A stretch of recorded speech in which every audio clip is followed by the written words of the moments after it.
नमस्कार दोस्तों, मेरा नाम है विजय कुमार गिरी।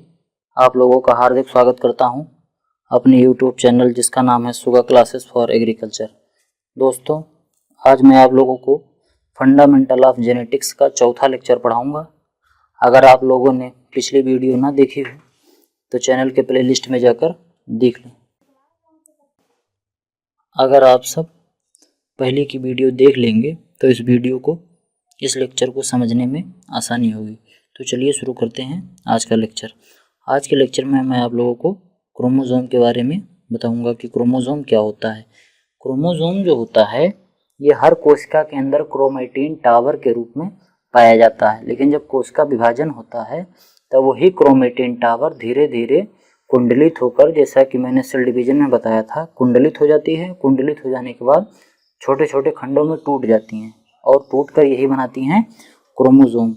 क्रोमोसोम के ऊपर जीन होता है और जीन को आनुवांशिकता की सबसे छोटी इकाई मानी जाती है। आदमी के या किसी जीव के जितने भी कैरेक्टर होते हैं, जितने भी उसके लक्षण होते हैं, ये सब उसी जीन के वजह से ही होते हैं। अल्टीमेटली हम कह सकते हैं कि क्रोमोसोम की वजह से ही होते हैं, यानी क्रोमोसोम की वजह से ही होते हैं। गुणसूत्र एक काय है। काय का मतलब ये बॉडी का एक पार्ट है, सेल का एक पार्ट है, कोशिका का एक भाग है। इसमें विशेष संगठन होता है। इसका व्यक्तित्व और क्रियाशीलता अपनी अपनी अलग होती है। इसमें भौतिक और रासायनिक उत्तरोत्तर विकास करने की क्षमता होती है। मतलब ये भौतिक और रासायनिक रचना को, अपनी जो भौतिक रचना है उसकी जो रासायनिक रचना है, इसको एक कोशिका विभाजन के थ्रू उत्तरोत्तर बनाए रखने में और पुनर्जनन की इसमें क्षमता भी होती है। आकारीय और व्यापारिक गुणों को बनाए रखने की क्षमता भी होती है।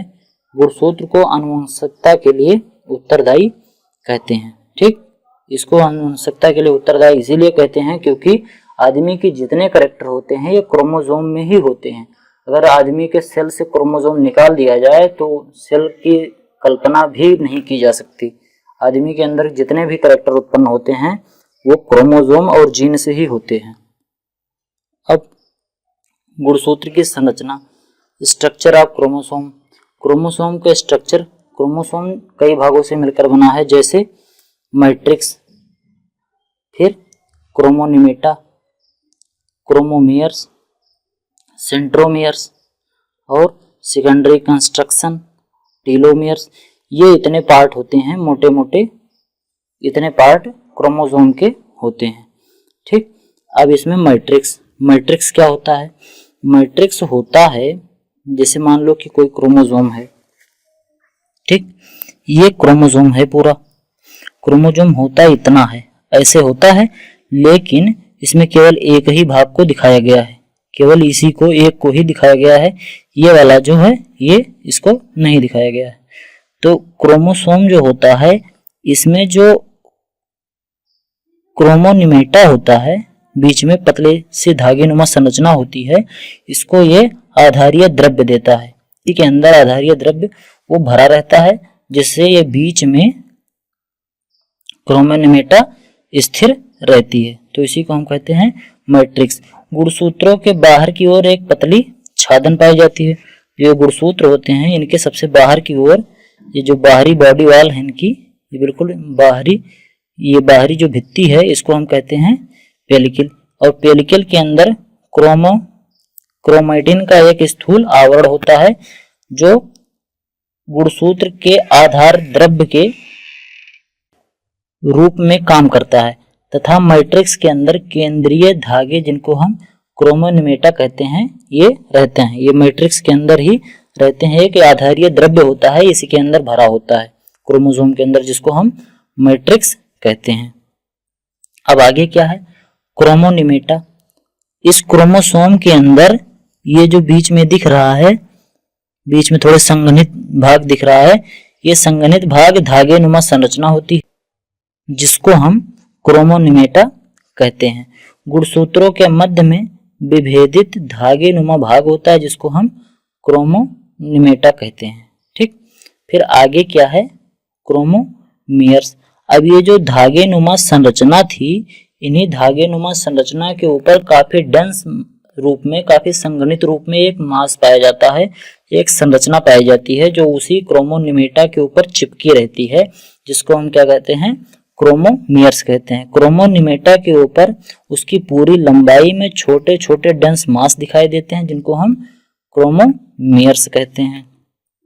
पूरी लंबाई में जितना ये धागे नुमा संरचना होगी वो पूरा कवर किए रहेगा क्रोमोमियर्स। ठीक, तो इसको हम क्रोमोमियर्स कहते हैं। फिर आगे है सेंट्रोमियर। सेंट्रोमियर ये होता है जिससे दोनों आर्म, एक ये आर्म और एक ये आर्म, एक क्रोमोसोम में 4 आर्म होते हैं, 1 2 3 और एक 4, ये एक क्रोमोसोम में 4 आर्म होते हैं, जिसमें से सेंट्रोमियर से ये चारों आर्म आपस में जुड़े होते हैं। तो ये जो बीच वाला भाग है ये, इसी को हम कहते हैं सेंट्रोमियर। सेंट्रोमियर को kinomere, kinetochore, spindle attachment point and movement organ आदि कहा जाता है।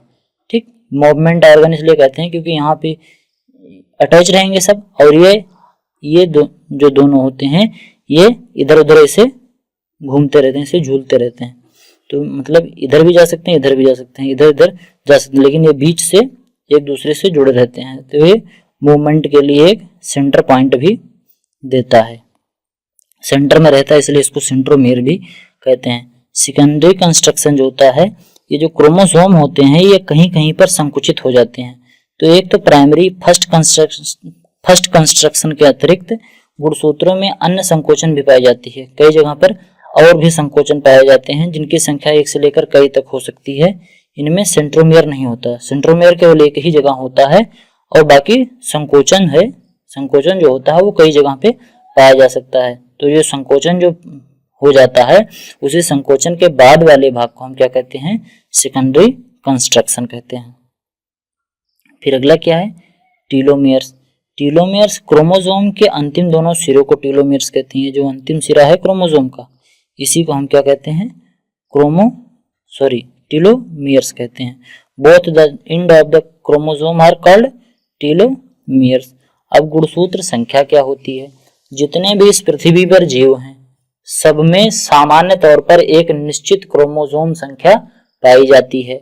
कभी कभी ये क्रोमोसोम संख्या कम या ज्यादा भी हो सकती है। जैसे अधिकतर स्तनधारियों में गुणसूत्र 60 होता है, मनुष्य में 46 होता है।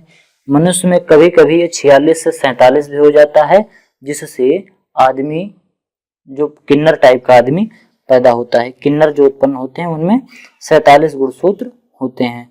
तो हर जीवों में एक निश्चित गुणसूत्र होता है। अधिकतर जो स्तनधारी हैं उनमें 16 ही होते हैं, 60 होते हैं, लेकिन कोई जरूरी नहीं कि जितने स्तनधारी हैं सब में 60 है। मनुष्य भी एक स्तनधारी है, लेकिन इसमें 46 है। इसी तरीके से और भी स्तनधारी हैं, उसमें कम या ज्यादा पाया जाता है, लेकिन मोटे मोटे तौर पर हम कह सकते हैं कि स्तनधारियों में 60 गुणसूत्र पाए जाते हैं। कुछ ऐसे भी हैं जिनमें बहुत ज्यादा गुणसूत्र पाए जाते हैं, 1000-2000 गुणसूत्र, और इस पृथ्वी पर कुछ ऐसे भी जीव हैं जिसमें 1 या 2 गुणसूत्र, 3 गुणसूत्र ऐसे भी पाए जाते हैं। ठीक, तो इसको हम क्या कहते हैं, गुणसूत्र की संख्या, यानी कि क्रोमोसोम नंबर। क्रोमोसोम नंबर का आदमी के कैरेक्टर पर बहुत प्रभाव पड़ता है। अगर किसी भी जीव में क्रोमोसोम की संख्या बहुत ज्यादा है तो उसमें कैरेक्टर, कई प्रकार के कैरेक्टर पाए जाएंगे, और अगर क्रोमोसोम की संख्या कम है तो कैरेक्टर भी धीरे धीरे कम ही पाए जाएंगे। ठीक, तो ये होता है क्रोमोसोम संख्या। फिर आगे क्या है, जीन। क्रोमोसोम जो होता है, इसी क्रोमोसोम के ऊपर, ये जो क्रोमोसोम होता है इसी क्रोमोसोम के ऊपर ये लगे होते हैं, इन्हीं को हम जीन कहते हैं। ये आनुवंशिकता की छोटी सी इकाई होती है, हेरिडिटी।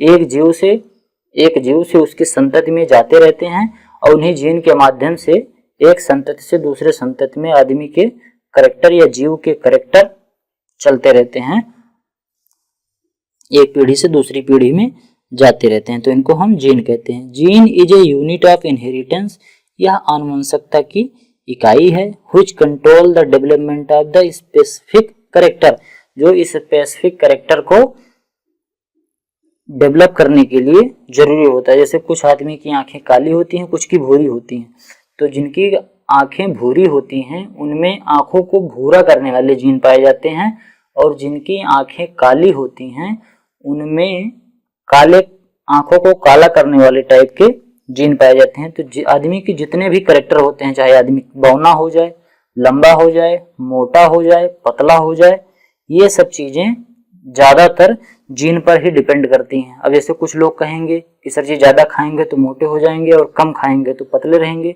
तो हाँ ये भी और भी कई चीजें डिपेंड करती हैं हर चीज में। जैसे अगर आप ज्यादा धूप में रहेंगे तो काले हो जाएंगे, लेकिन और अगर आप ज्यादा छांव में रहेंगे तो गोरे रहेंगे।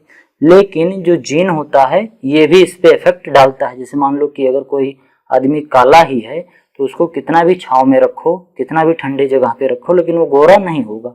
और अगर आदमी कोई गोरा है तो उसको कितनी भी धूप में रखो, चाहे अफ्रीका भेज दो, तो भी वो इतना काला नहीं होगा जितना अफ्रीकी होते हैं। तो इसीलिए जीन का आदमी के कैरेक्टर पर बहुत प्रभाव पड़ता है।